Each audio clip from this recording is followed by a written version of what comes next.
Dhe imami Al-Hafidh Ibn Kathir, Allahu më shiroft, thot për ajetin e fundit se Allahu i lartësuar i porosit dhe urdhon robët e tij besimtar që të jenë zbatues të drejtësisë,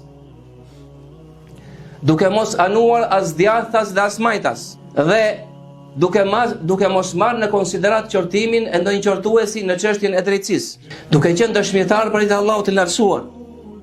Sikurse Allahu thot, edhe kryeni dëshminë për hir të Allahut, dhe nëse kjo dëshmi është kundra veteve tuaja, pra dëshmoni me të vërtetën.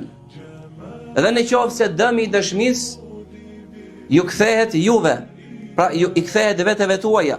Pra nëse pyetesh thot për diçka, atëherë thuaj të vërtetën, dhe nëse dëmi i saj të kthehet ty, dhe nëse ajo dëshmi është kundra prindërve apo të afërmve tuaj.